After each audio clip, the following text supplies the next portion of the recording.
సాయంత్రం 6 దాటింది. షెరాటన్ హోటల్ గదిలోంచి బయటకొచ్చాడు విజయ్. అతని మొహంలో మునుపటి విషాద ఛాయలు మొచ్చుక్కైనా లేవు. అత్యంత ఉత్సాహంగా ఉన్నాడు. అతని చేతిలో ఎర్ర అట్ట డైరీ ఉంది. మరో చేతిలో బ్రీఫ్ కేస్ ఉంది. ఆ బ్రీఫ్ కేస్ చాలా బరువుగా ఉన్నా అది తనే మోస్తున్నాడు. మరో ఎయిర్ బ్యాగ్ ఆల్రెడీ కిందకి చేరింది. అతని నడకలో అదోలాంటి దర్పం కనిపిస్తోంది. బ్రౌన్ కలర్ సూట్లో మరింత అందంగా కనిపిస్తున్నాడు. అంతకు ముందే అతనికి విక్రమ్ దగ్గర నుంచి ఫోన్ వచ్చింది బయలుదేరమని. తాగినట్టు అనుమానించి విసుక్కున్నాడు విక్రమ్. ఎలా ప్రవర్తించాల్సింది మరోసారి హెచ్చరించాడు. అన్నింటికీ అతి వినయంగా ఎస్ సార్ ఎస్ సార్ అని ఫోన్ పెట్టేశాక పగలబడి నవ్వుకున్నాడు విజయ్. ఎవరైనా ఆ నవ్వు చూస్తే ఖచ్చితంగా అతను పిచ్చివాడు అనుకుంటారు. అతను లిఫ్ట్ దగ్గరకు వచ్చాడు. అయితే అది డౌన్ స్టైర్లో ఉంది. అదొచ్చేదాకా వెయిట్ చేస్తూ నిల్చున్నాడు. 5 నిమిషాల్లో లిఫ్ట్ అతని ముందు ఆగింది. వాచ్ చూసుకున్నాడు విజయ్. సరిగ్గా 7 గంటలయింది. అతను మరో ఇద్దరు లిఫ్ట్లోకి వెళ్లారు. తలుపులు మూసుకున్నాయి. కన్ను మూసి తెరిచేలోగా కింద అంతస్తుకి చేరుకున్నారు. పక్కవాళ్లని గమనించకుండానే కెనడీ ఎయిర్పోర్ట్ కేసి నడిచాడు విజయ్. అప్పటికే అక్కడికొచ్చేసింది అతని ఎయిర్ బ్యాగ్. ఎయిర్పోర్ట్ అంతా సందడిగా ఉంది. రకరకాల మనుషులతో, రకరకాల భాషలతో తమాషాగా ఉంది. విజయ్ డ్యూటీ ఫ్రీ షాప్స్కెళ్లి 2 పూలగుచ్చాలు, మరికొన్ని వస్తువులు కొనుక్కున్నాడు. తిరిగి లాంజ్లోకొచ్చి కూర్చుని తన వీసా, పాస్పోర్టు తీసి చూసుకున్నాడు. తర్వాత బ్యాంకు కౌంటర్కెళ్లి మనీ మార్చుకున్నాడు. ఓసారి ఓరకంట అందర్నీ గమనించాడు. ఎవరి గొడవలో వాళ్ళున్నారు. ఫార్మాలిటీస్ అన్నీ పూర్తయ్యాయి. ఎయిర్ ఇండియా బోయింగ్ టెర్మినల్కొచ్చి నిల్చుంది టీవీగా. స్టేర్ కేస్ వెళ్లి పొజిషన్లో నిల్చుంది. ప్రయాణికులందర్నీ ప్లేన్లోకి రావాల్సిందిగా అనౌన్స్ చేశారు డిపార్ట్మెంట్ వాళ్ళు. అందరూ హడావిడిగా లేచారు. కొందరు మిత్రులు వీడ్కోలు చెప్తున్నారు. మరికొందరు పూలగుచ్చాలు, పూల దండలు అందిస్తున్నారు. మరికొందరు కన్నీటితో వీడ్కోలు చెప్తున్నారు. ఇదంతా గమనిస్తున్న విజయ్ తనలో తనే నవ్వుకున్నాడు. తనకి ఎవరూ అలా వీడ్కోలు ఇవ్వకపోయినా తన ప్రతి కదలిక బైనాక్యులర్స్ ద్వారా చాలామంది గమనిస్తుంటారని అతనికి తెలుసు. ఒకసారి హుందాగా మీసం సవరించుకుని తను లాంజ్ నుంచి విమానం కేసి నడిచాడు. పైలట్స్, వైర్లెస్ ఇంజనీర్స్, ఎయిర్ హోస్టెస్లు కడిగిన ముత్యాల్లా నీటిగా ఉన్నారు. విజయ్ ప్లేన్లోకెళ్లాడు. ఎవరో 4 వ్యక్తులు ఫస్ట్ క్లాస్లోకెళ్లారు. చాలామంది ఫస్ట్ క్లాస్ తర్వాతనున్న ఎకానమీ క్లాస్ సీట్స్లో కూర్చున్నారు. ఎయిర్ ఇండియా బోయింగ్లో 400కి పైగా సీట్లున్నా ఎందుకో ఆ రోజు జనం నిండుగా లేరు. విజయ్ వెళ్లి తన సీట్లో కూర్చున్నాడు. డైరీ, పూలగుచ్చాలు అతని ఒళ్ళో ఉన్నాయి. బ్రీఫ్ కేస్, ఎయిర్ బ్యాగు కూడా చిన్నవిగా ఉండడం వల్ల అతని దగ్గరే ఉన్నాయి. స్టూవార్డ్ తన డైనింగ్ డిపార్ట్మెంట్ కేసి వెళ్లిపోయాడు. సర్వింగ్ టేబుల్స్ అక్కడక్కడ నీట్గా అమర్చున్నాయి. ప్రయాణికులంతా ఎక్కేశారు. ప్లేన్ స్టార్ట్ అవబోతుందన్న అనౌన్స్మెంట్ వినిపించింది. తర్వాత కాసేపటికి డోర్స్ మూసుకున్నాయి. బెల్ట్స్ కట్టుకోమన్న అనౌన్స్మెంట్ వినగానే కొందరు కట్టుకున్నారు. ఇంజిన్ స్టార్ట్ అయింది. ప్లేన్ రన్వే మీద కొంత దూరం పరిగెత్తి అలా పక్షిలా గాల్లోకి లేచింది. అంతవరకు తనున్న బిల్డింగ్లోంచి బైనాక్యులర్స్ ద్వారా గమనిస్తున్న విక్రమ్ మరికొందరు ప్లేన్ గాల్లోకి ఎగరడం చూశాక తేలిగ్గా ఊపిరి తీసుకున్నారు. విజయ్ మాత్రం అద్దాల్లోంచి బయటకు చూస్తున్నాడు. న్యూయార్క్ అందాలన్నీ స్పష్టంగా కనిపిస్తున్నాయి. Ampere state buildings, world commerce buildings, మరికొన్ని పెద్ద పెద్ద భవంతులు ఆకాశాన్ని అంటేలా ఉన్నా పైనుంచి చిన్న చిన్న బొమ్మరిళ్లలా కనిపిస్తున్నాయి. లిబర్టీ స్టాచ్యూ విశ్వరూపం దాల్చిన విష్ణుమూర్తిలా ఉంది. హ్యాడ్సన్ నది పాముల మెలికలు తిరుగుతూ అందంగా పారుతోంది. ప్లేన్ వాయు వేగంగా ఆకాశ వీధుల్లోకి చొచ్చుకుపోతుంది. కొందరు ఏవో మ్యాగజైన్స్ చదువుకుంటున్నారు. మరికొందరు మెల్లగా కబుర్లు చెప్పుకుంటున్నారు. కొత్తగా విమానయానం చేసేవాళ్లు కొందరు బెరుగ్గాను, భయంగాను, కుతూహలంగాను చూస్తున్నారు బయటికి. విమానం వెళుతున్న కొద్దీ న్యూయార్క్ సముద్ర మధ్యంలో ఉన్న అందమైన భూతల స్వర్గంలా కనిపిస్తోంది. ఎయిర్ హోస్టెస్లు అందంగా, ఆకర్షణీయంగా ఒకే రకమైన చీరలతో, చెదరని చిరునవ్వులతో ప్రయాణికుల్ని పలకరిస్తూ వారికి కావలసినవి అందిస్తూ తిరుగుతున్నారు. విజయ్ ఓసారి ప్రయాణికులందర్నీ పరికించి చూశాడు. ఎవరి ధ్యాసలో వాళ్ళున్నారు. విజయ్ లేచాడు. What can I do for you? చిరునవ్వులు చిందిస్తూ అంది ఎయిర్ హోస్టెస్. టాయిలెట్, గొణిగాడతను. Please come this side. ప్లేన్కి వెనక భాగం వైపుకు తీసుకెళ్లి టాయిలెట్ చూపించింది ఎయిర్ హోస్టెస్. ఆమెకి థ్యాంక్స్ చెప్పి టాయిలెట్ కేసి నడిచాడు విజయ్. 10 నిమిషాల తర్వాత వచ్చి తన సీట్లో కూర్చున్నాడు. Air hostess cool drinks, liquors, coffee, chocolates, Chiclets ఎవరికి ఏది కావాలన్నా అడిగి మరీ అందిస్తోంది. ప్లేన్ ఆకాశంలో దూసుకుపోతోంది. కింద నల్లని అట్లాంటిక్ సముద్రం. 10 గంటలకల్లా అందరూ డిన్నర్ తీసుకున్నారు. ప్లేన్ పోతూనే ఉంది. పిల్లలు నిద్రలోకి జారిపోయారు. ఒకరిద్దరు తప్ప పెద్దలు కూడా కునికిపాట్లు పడుతున్నారు. ప్లేన్ లండన్ పరిసరాల్లోకొచ్చేసరికి ఉదయం 8 గంటలు దాటిపోయింది. మరి కాసేపట్లో లండన్లోని హిత్రూ ఎయిర్పోర్ట్లో ల్యాండ్ అవ్వాలి.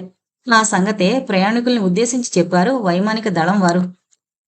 కొందరు ఓసారి అద్దాల్లోంచి బయటకు చూసి వాచీలు చూసుకున్నారు. ప్లేన్ కిందకి దిగసాగింది. అయితే అంతవరకు ఉల్లాసంగా ఉన్న పైలట్ మొహం పాలిపోయింది. కంగారు పడిపోయాడు. అతని ఆదుర్దాను గమనించిన కో పైలట్ వాట్ హ్యాపెండ్ అన్నాడు కళ్ళు చిట్లించి. The damned wheels are stucked Johnny అన్నాడు పైలట్. My God! అప్రయత్నంగానే తను వీల్స్ ని సరిచేయడానికి ప్రయత్నించాడు కో పైలట్. అయితే ప్లేన్ దిగేటప్పుడు విప్పుకునే వీల్స్ విప్పుకోలేదు. క్షణాల మీద ఇంజనీర్, పైలట్స్ ఫాల్ట్ రిపేర్ చేయడానికి ప్రయత్నించారు. అయినా వీల్స్ బయటికి రాలేదు. ప్లేన్ కిందకి పైకి చక్కర్లు కొడుతోంది. ప్లేన్ దిగబోతుందని చెప్పినా దిగకుండా అలా చక్కర్లు కొడుతుంటే ప్రయాణికులకి ఏదో అనుమానం వచ్చింది. అందరి మొహాల్లోనూ అదోలాంటి భయం చోటు చేసుకుంది. మెల్లగా గుసగుసలాడుకోసాగారు. విమాన సిబ్బంది అందరికీ పరిస్థితి తెలిసిపోయింది. అయినా ఏం జరగనట్టు ఉండడానికి ప్రయత్నిస్తున్నారు. ఏం జరిగింది? ఒకరిద్దరు ఎయిర్ హోస్టెస్ని అడిగారు. Nothing, minor fault. మనం మరో 5 నిమిషాల్లో హిత్రూ ఎయిర్పోర్ట్లో దిగుతాం. చెదరని ధైర్యంతో ప్రయాణికులకి ధైర్యం చెబుతూనే ఉంది. అయినా వాళ్ళు నమ్మలేదు. విమానం కంట్రోల్ తప్పుతోందా అని కూడా అనుకున్నారు. అందరిలోనూ ప్రాణభీతి మొదలైంది.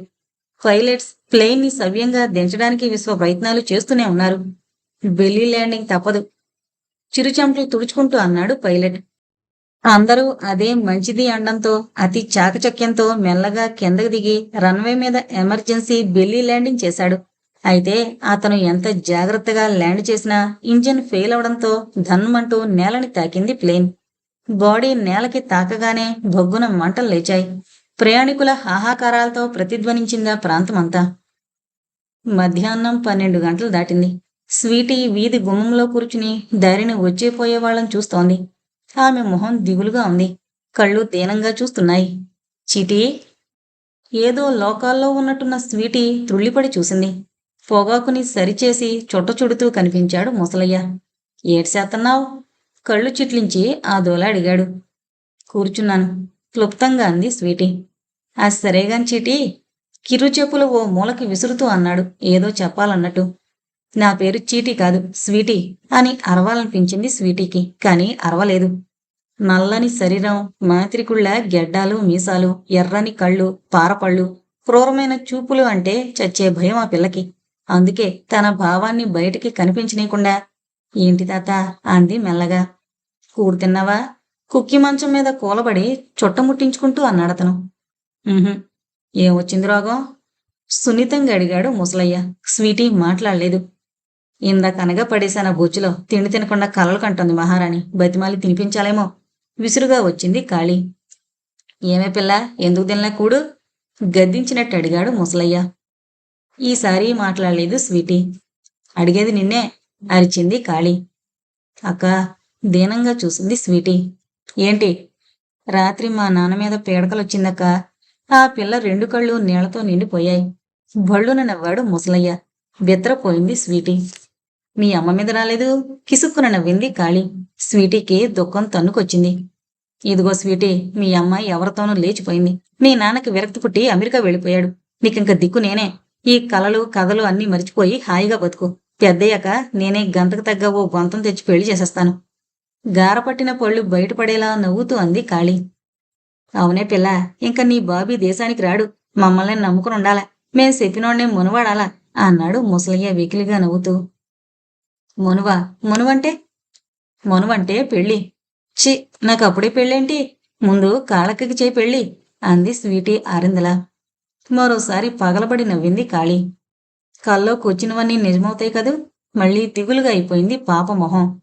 కలల సంగతి నాకు తెలియదు గాని మీ నాన్న మాత్రం ఇక్కడికి రాడు అంది కాళీ ఖచ్చితంగా. ఎందుకు రాడు? ఈ వారంలోనే వస్తాడు.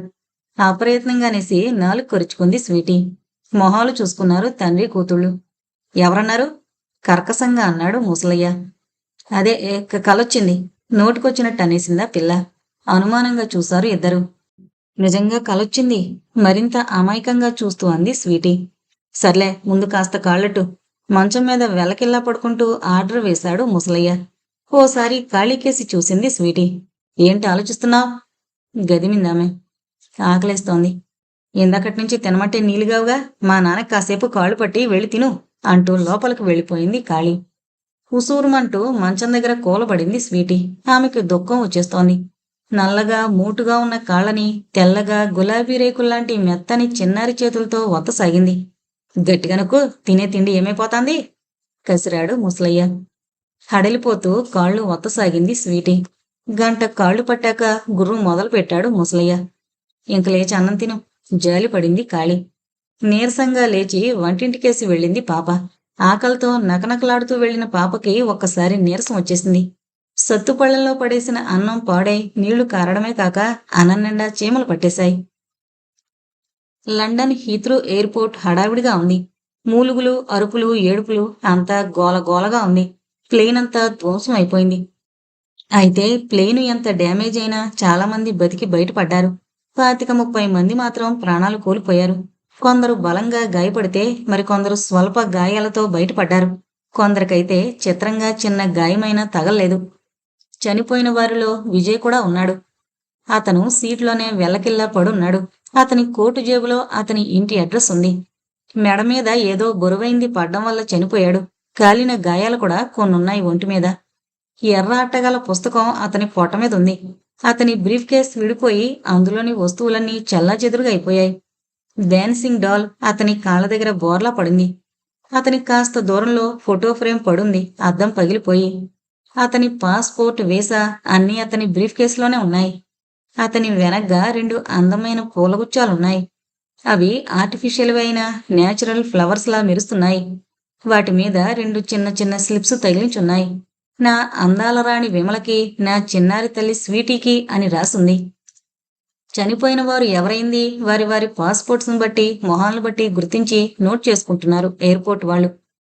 ఫైర్ మ్యాన్ వాళ్ల పని వాళ్ళు చేస్తూనే ఉన్నారు. అయినా ప్లేన్లోని కొన్ని భాగాల నుంచి ఇంకా పొగొస్తూనే ఉంది. సాధ్యమైనంత వరకు ఎవరి సామాను వాళ్ళకి చేరేలా చూస్తున్నారు. చనిపోయిన వారిలో ఇండియా వాళ్ళు 15 మంది ఉన్నారు. అందరికీ మెసేజెస్ వెళ్ళాయి.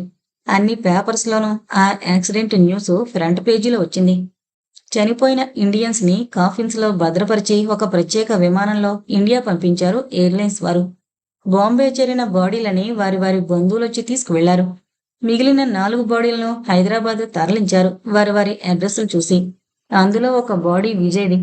మధ్యాహ్నానికల్లా మిగతా 3 బాడీస్ ని వాళ్ళొచ్చి తీసుకెళ్లిపోయారు. సాయంత్రం అవుతుండగా విజయ్ బాడీ కోసం అర్జున్, రంజిత్ అనే 2 వ్యక్తులొచ్చారు. విజయ్ స్నేహితులుగా పరిచయం చేసుకుని. ఫార్మాలిటీస్ అన్నీ పూర్తయ్యాక విజయ్ శవం ఉన్న కాఫిన్ని వాళ్ళకు అప్పజెప్పారు ఎయిర్లైన్స్ వాళ్ళు, పోలీసు వారు. సరిగ్గా వాళ్ళు బయలుదేరుతుండగా ఓ వ్యక్తి పరిగెత్తుకొచ్చాడు విజయ్ని చూస్తానంటూ. ఎవరు మీరు అన్నారు ఎయిర్లైన్స్ వారు. నా పేరు కామేశం, విజయ్ భార్య, నాకు మేనకోడల వరస అన్నాడతను కళ్ళు తుడుచుకుంటూ. మినీ వ్యాన్లో బయలుదేరబోతున్న రంజిత్ వాళ్ళు అతని మాటలు విని వెనక్కొచ్చారు. మీరు విజయ్ భార్యకి మామగారా? ఆదుర్దాగా అడిగాడు రంజిత్. అవును, మీరు? విజయ్ స్నేహితులం. ఇతని చావును గురించి పేపర్లో చూసాం. శవం ఇక్కడికి వచ్చిందని పరిగెత్తుకొచ్చాం. ఇప్పుడు మీ మేనకోడలు ఎక్కడుంది? మరింత ఆదుర్దాగా అడిగాడు అర్జున్. తెలీదు, ఈ మధ్య వాళ్ళు బాంబేలో ఉంటున్నారని విన్నాను. విషయం తెలిసి పరిగెత్తుకొచ్చాను అన్నాడు కామేశం. మొహాలు చూసుకున్నారు రంజిత్, అర్జున్. బాంబేలో ఉంటే ఈ శవాన్ని అక్కడే అప్పచెప్పాలిగా అన్నాడు రంజిత్. అక్కడెవరూ రాలేదట బాడీ కోసం, అందుకే కంగారుగా పరిగెత్తుకొచ్చాను. విజయ్కి దగ్గర బంధువులు ఎవరూ లేరా? ఎయిర్లైన్స్ వాళ్ళు వెళ్ళిపోయాక ఏదో ఆలోచిస్తూ అన్నాడు అర్జున్. పల్లెలో ముసలి తల్లుంది. ఏ ఊరు? విజయవాడ దగ్గర చిన్నపట్నం అనే పల్లెటూరు. అక్కడే ఉంటోందామె ఒంటరిగా. అయితే ఏం చేద్దాం? అక్కడికే తీసుకెళ్లాలి బాడీని. ఆలోచనలో పడ్డారు అర్జున్, రంజిత్. మరో చిన్న సహాయం చేస్తారా? వేడుకోలుగా అన్నాడు కామేశం. చెప్పండి, ఏం చెయ్యాలి అన్నాడు అర్జున్. నాకు వెహికల్ మాట్లాడి పెట్టండి. విజయ్ బాడీని వాళ్ళ తల్లి దగ్గరికి చేరుస్తాను. బాంబే చేరిస్తే వాళ్ళ భార్య బిడ్డలు కూడా చూసినట్టుంటుందిగా అన్నాడు రంజిత్. లాభం లేదు, నేను బాంబే ఫోన్ చేసి కనుక్కున్నాను నీరసంగా అన్నాడు కామేశం. ఏమన్నారు? ఆదుర్దాగా అడిగాడు అర్జున్. విజయ్ అమెరికా వెళ్లే ముందు అతని భార్య ఎక్కడికో వెళ్ళిందని, ఆ తర్వాతే అతని కూతుర్ని ఓ బోర్డింగ్ స్కూల్లో చేర్చి అమెరికా వెళ్లిపోయాడని చెప్పారు అతనుండే ఇంటి వాళ్ళు. మరి అతని కూతురు? అది మరీ దారుణం. ఆ పిల్ల స్కూల్లోంచి హఠాత్తుగా మాయమైందట. ఒకవేళ ఇంటి మీద బెంగతో ఇంటికెళ్ళిపోయిందేమో అని స్కూల్ వాళ్ళు ఇంటికెళ్లారట.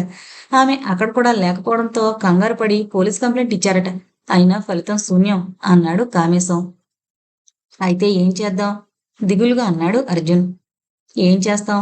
విజయ్ మాట ఎలా ఉన్నా అతని భార్యాబిడ్డలు మాత్రం చాలా దురదృష్టవంతులు. కనీసం కన్న కొడుకు శరీరాన్ని కడసారిగా చూసే అదృష్టం అతని తల్లికైనా కలిగిద్దాం. అలాగే. మీరు కనిపించకపోతే మేం పిచ్చాళ్లలా బాంబే తీసుకెళ్లి విజయ్ భార్య కోసం గాలించడం మొదలు పెట్టేవాళ్ళం. మా ఉద్దేశం విజయ్ భార్యకి ఈ వార్త తెలుసుండదని భారంగా అన్నాడు రంజిత్. అందరూ కలిసి విజయ్ బాడీని విజయవాడ సమీపంలో గల చిన్న పట్టణానికి తీసుకెళ్లి అతని దహన సంస్కారాలు జరిగేలా చెయ్యాలని నిర్ణయించారు. మరి ఏదైనా వ్యాన్ లాంటిది మాట్లాడదామా అన్నాడు కామేశం. వేరే వ్యాన్ ఎందుకు? మా వ్యాన్లోనే తీసుకువెళదాం. ఈ రూపేణ స్నేహితుడికి కాస్త సహాయపడి అతని రుణం తీర్చుకున్నట్టుంటుంది. నిజానికి అతను చేసిన సాయం ముందు ఇది ఏపాటిది? కళ్ళు తుడుచుకుంటూ అన్నాడు అర్జున్. నిజమే. అతను మనకు అనేక విధాల సాయపడితే మనం రంజిత్ గొంతు బాధగా వణికింది. ఎప్పుడు బయలుదేరదాం అన్నాడు కామేశం వాచ్ చూసుకుంటూ. 8 అయింది. 2 రోజులు పడుతుంది కాబట్టి బట్టలవి తెచ్చుకోవాలి. అందుకే ఓసారి ఇంటికెళతాను అన్నాడు రంజిత్. పదండి. ముగ్గురు వ్యాన్లో కూర్చున్నారు. వ్యాను స్టార్ట్ చేశాడు అర్జున్. అది గోల్కొండకేసి వెళ్లి ఓ వీధి దగ్గర ఆగింది. రంజిత్ దిగి ఓ సన్నని వీధిలోకి వెళ్ళాడు. వ్యాన్లో కూర్చున్న అర్జున్, కామేశం విజయ్ గురించి, అతని గుణగణాల గురించి మాట్లాడుకున్నారు. పావుగంటలో వస్తానని వెళ్లిన రంజిత్ 2 గంటల తర్వాత వచ్చాడు ఓ సూట్ కేసుతో. సారీ, మా ఇద్దరికి బట్టలు తెచ్చేసరికి కాస్త ఆలస్యమైంది అన్నాడు సంజయ్ షీగా. అతను ఎక్కగానే వ్యాన్ విజయవాడకేసి పరుగు తీసింది. రివ్వున చలిగాలి వీస్తోంది. కన్ను పొడుచుకున్నా కానరాని కటిక చీకటి. వీటికి తోడు భయంకర నిశ్శబ్దం. లోపల శవం. బిక్కుబిక్కుమంటూ కూర్చున్నారు ముగ్గురు. వ్యాన్ దూసుకుపోతూనే ఉంది. దూరంగా దారికడ్డంగా ఏదో రెడ్ లైట్. వ్యాను స్లో అయింది. దారికడ్డంగా ఓ కానిస్టేబుల్ నిల్చున్నాడు. వ్యాన్ ఆగింది. ఎక్కడికి? హుందాగా అడిగాడు కానిస్టేబుల్. విజయవాడ అన్నాడు అర్జున్.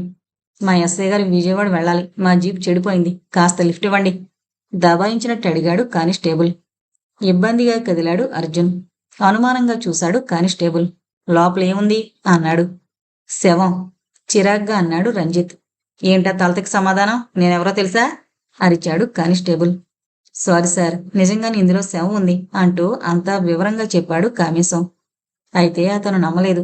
వ్యాన్లోకెక్కి కాఫీని మూత తీసి చూశాడు. అతని కళ్ళు అదోలా ముడుచుకున్నాయి. గబాల్న వ్యాన్ దిగేసి పదండి అన్నాడు దౌర్జన్యంగా. ఎక్కడికి? నీరసంగా అన్నాడు కామేశం. మా ఎస్ఐ గారి దగ్గరికి. ఎక్కడున్నారు? అదిగో ఆ అడ్డరోడ్డు చివర జీపులో రెస్ట్ తీసుకుంటూ నన్ను ఏదైనా వెహికల్ వస్తుంటే ఆపమన్నారు. ఏంటండి దౌర్జన్యం? ఓ మూల అర్ధరాత్రి దాటుతుంటే విసుగ్గా అన్నాడు రంజిత్. అర్ధరాత్రి ఏం కర్మ? 3 గంటలు దాటింది అదోలా నవ్వాడు కానిస్టేబుల్. అది కాదు సార్, నిజంగానే తను ప్లేన్ యాక్సిడెంట్లో చనిపోయాడు. ఇతని తల్లి దగ్గరకు చేర్చి అంత్యక్రియలు జరిపించాలి. దయచేసి మమ్మల్ని వదిలేయండి కాళ్లబేరానికొచ్చాడు అర్జున్. అయినా అతను వినలేదు. వాళ్ళు ఏవేవో ఆధారాలు చూపిస్తున్నా చూడలేదు. ఉసూరుమంటూ వ్యాన్ దిగారు ముగ్గురు. రండి అంటూ ముందుకు నడిచాడు కానిస్టేబుల్. వాళ్ళు ముగ్గురు నిస్సహాయంగా అనుసరించారు. అర ఫర్లాంగు నడిచాక ఒక అడ్రోడ్ వచ్చింది. అటుకేసి తిరిగాడు కానిస్టేబుల్. వ్యాన్లోనే వెళితే పోతుందిగా రహస్యంగా అన్నాడు కామేశం. ఏం నడవలేకపోతున్నారా? కానిస్టేబుల్ కస్సుమన్నాడు. ఇంకేం మాట్లాడలేదెవరు. గతుకుల రోడ్డు మీద నడుస్తూ కొంత దూరం వెళ్లారు. కానిస్టేబుల్ చేతిలోని టార్చి దారి చూపుతోంది. అది ఏ ఏరియానో చూద్దామని ప్రయత్నించాడు కామేశం. కానీ సాధ్యపడలేదు. మరి కాస్త దూరం నడిచాక ఓ జీప్ ఆగుంది. సార్ అన్నాడు కానిస్టేబుల్ దగ్గరికెళ్ళి. ఏంటి, ఏదైనా వెహికల్ దొరికిందా? త్రుళ్ళిపడి లేచి అడిగాడు ఎస్ఐ. వెహికల్ కాదు సార్, శవం దొరికింది. ఏం తమాషాగా ఉందా? కస్సుమన్నాడు ఎస్ఐ. నిజం సార్ అంటూ విషయం చెప్పాడు కానిస్టేబుల్. ఎస్ఐ కళ్ళు చిత్రంగా ముడుచుకున్నాయి. అయితే ఇలా చీకడిపోయినప్పుడు కూడా మనకి మర్డర్ కేసు దొరికిందన్నమాట. ఉత్సాహంగా లేచాడు. ఇది మర్డర్ కాదు బాబు అంటూ నెత్తి నోరు బాదుకున్నారు ముగ్గురు. కావాలంటే ఈ కాగితాలు చూడండి అంటూ ఆధారాలు చూపించబోయారు. అయినా అతను వినలేదు. మర్డర్, కూని, కేసు, జైలు, ఉరి అంటూ వాళ్ళని నానా హంగామా చేసేశాడు. ఓ 100 పడేయండి. 2 గంటలు తమని కదలనివ్వకుండా చేసిన ఎస్ఐని బండబూతులు తిడుతూ రహస్యంగా అన్నాడు అర్జున్ కామేశంతో. కామేశం జేబులోంచి ఓ 100 నోటు తీసి అతని చేతుల్లో పెట్టి, ఇప్పటికి మమ్మల్ని వదిలేయండి. రేపు దహన సంస్కారాలయ్యాక ఇతని చావు గురించి హిస్టరీ అంతా తెచ్చి మీకిస్తాను అన్నాడు కామేశం విసుగు, వినయం కలిసిన గొంతుతో. ఎస్ఐ శాంతించాడు. సరే వెళ్ళండి, కానీ ఇంకెప్పుడు ఇలాంటి పనులు చేయకండి అన్నాడు వార్నింగ్ ఇస్తున్నట్టు. అలాగే అన్నాడు కామేశం ఇంకా ఏమంటే ఏమవుతుందో అన్నట్టు. వెళ్ళండి అన్నాడు ఎస్ఐ. బతుకు జీవుడా అని వ్యాన్లోకెళ్ళి కూర్చున్నారు ముగ్గురు. అప్పటికే దాదాపు తెల్లవారబోతోంది.